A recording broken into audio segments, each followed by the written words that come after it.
Hi guys and welcome to IF Download, your weekly web series by the Redflag community covering the biggest news of the week. This is your host Harry, and without further ado, let's just roll the intro.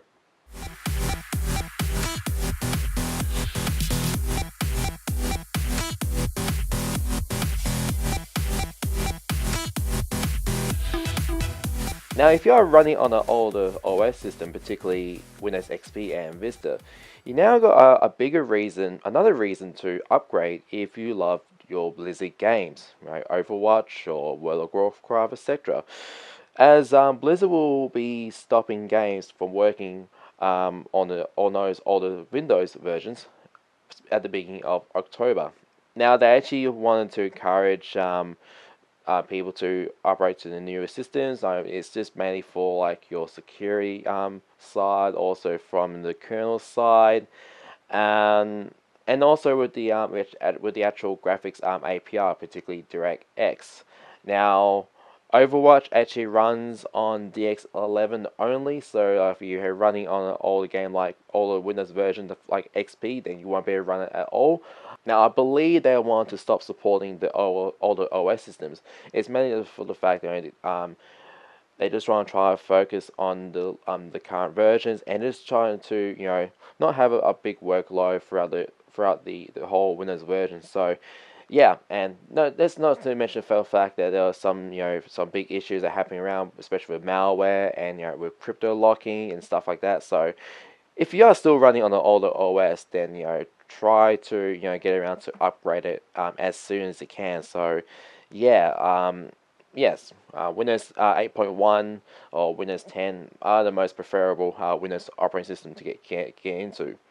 You also be getting some also features like new DX12. So some of the games like Forza Horizon 3, you'll be able to play on Windows 10, and just be able to have support for DirectX 11 games. They will probably be focusing. So some of the games that are coming out in the near future will probably be running on DX11 or 12 only.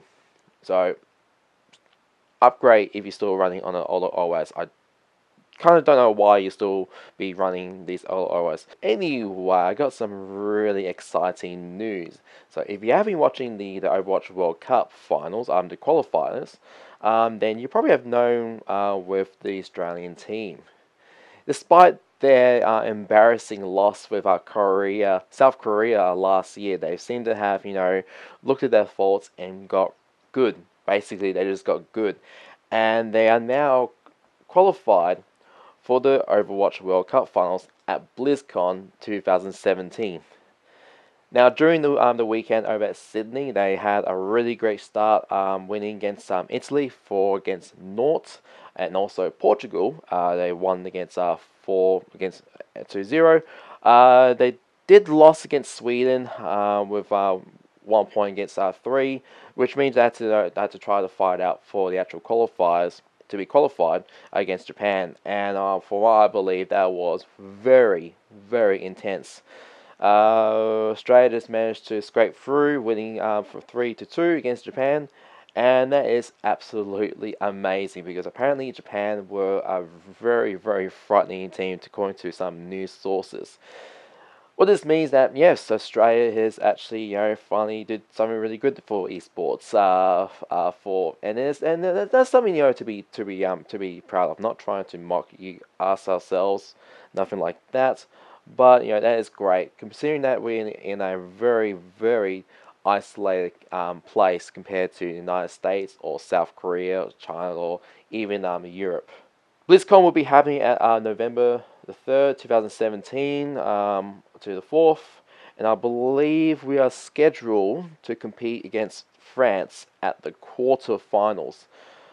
And I haven't actually checked out with how France are going, but again, as all other teams, it will be a great challenge to Australia. So for the Australian team for Overwatch, I hope I'll be rooting for you, and the rest of Ireland will be rooting for you as well. So keep up the good work, guys.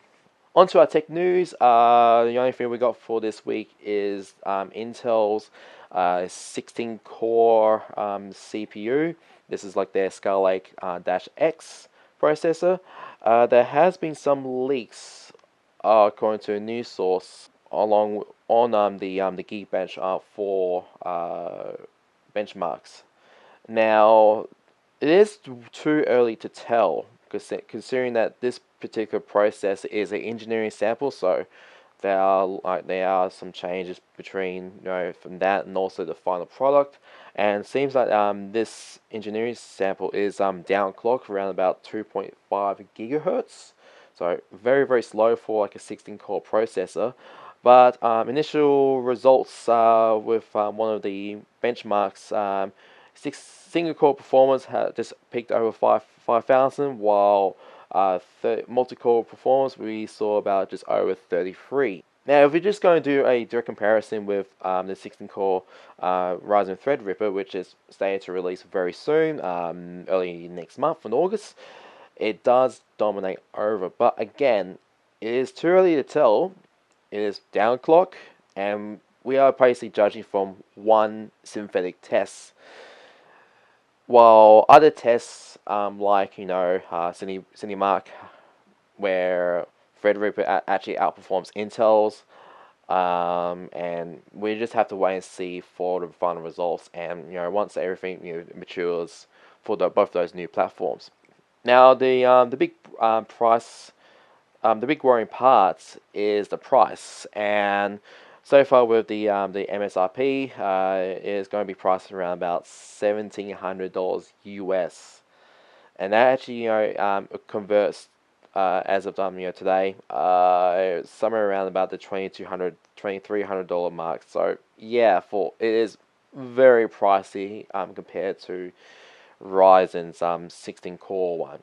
And also, we haven't seen Intel's 18 core variant yet, so again, that will be an even more pricey product. But we have to wait and see. Again, way too early to tell.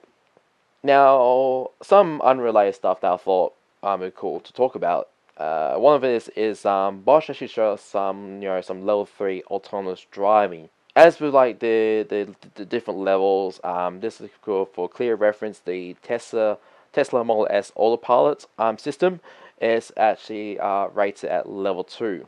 Now, according to the specifications, level 1 and level 2 actually requires human input, but level 3 is when things start to get very interesting. Now, according to this video in Ars Technica, this level 3 enabled modded version of the Model S. It actually did some full autonomous driving. It is on a test circuit, but it was able to maneuver around the test course without any form of human interaction. Now, your big concern is what will happen if there's no driver, or if how can you tell if the person's in there? Well, there is a camera mounted at the on the HUD, on the dash, and it actually monitors the driver and be able to tell if he's if he's glazing somewhere else, or not really paying attention, and actually give some warning signs near the end of its course, its permitted area. So within by the end of this this area will give some warnings, and if the driver doesn't doesn't respond or anything like that, it actually managed to pull safely on the side of the road. Now, what this means, it's really cool, really interesting stuff. Again, this is really early at the moment, and probably won't see that in the upcoming cars in the next 3 or so years or so. But it will be around the corner before we know it. Now, beyond level 3, where it's like low speed, very specific geofence areas, or well map like car parks or well map areas. Beyond that, you can be able to do autopilot, fully autonomous autopilot at high speeds or a broader range of roads, up to around about level 5, which is basically is complete full autonomous driving from start to end. Now, thanks to the GPS system, and thanks to this awesome range of sensors and the technology improvements that's just happened within the past 5 years, seems to be a reality within the next 10 years. So this is going to be some really, really cool stuff. Hopefully that will reduce, road tolls and road deaths from fatigue or any kind of other causes. Now, last thing for this week, it's actually something very, very cool for personally myself, and I reckon a lot of people will love this if they read the book or listen to it. But the first trailer for Ready Player One was out. It was launched at San Diego Comic Con, and it is awesome. So many references, so many pop culture references. Like I saw Duke Nukem, it's like the Mad Max Interceptor in one of the shots. The main character with his DeLorean. It's just amazing. Now, if you haven't actually know about Ready Player One or read it, anything like that, it's set on a near dystopian future where like a teenager finds himself competing in a treasure hunt within the virtual reality game called the Oasis. Now, this treasure hunt was like released after the founder's death, and basically the prize was his entire fortune, including full control of the Oasis. Now, it doesn't seem much or like sounds very exciting, but when the entire world in this movie spends its entire time in the Oasis, yeah, you basically have full control of the world. Now, the movie adaptation was announced a few years ago, and it's only been now that we finally see what the whole movie is about. And yeah, lots of CGI, of course, but we are talking about a, a movie set in a virtual reality game, and it just looks wonderful. Ready Player One actually drops, I believe it's early 2008. Some sources say it will be coming out at March the 30th, but I think that's kind of bollocks and should be double checked. But I'm looking forward to it. And what about you guys? Have you actually read or listened to the book? Are you excited for Ready Player One? Leave a comment down below. And that's it for I've download. Yep, just a small one for this week. Trying to keep up in touch with other things in the moment, but again, slow week for what's coming up in the next few weeks. Upcoming events for in the next month or so. Wolslan, of course, that's happening on the 5th of August. I'll be coming down along with some other RFLAN volunteers. Again, tickets are $15, so really nice little LAN party to get into. That's happening down at Rockingham, around that general area. And I'll have links down below in the description. Other than that, with RFLAN, yep, still got some videos to come to release. Of course, our montage for RFLAN 58. And yep, and that's about it really. Other than that, yep, this is Harry. And as of always, you've been watching RF Download, and I'll see you guys next video.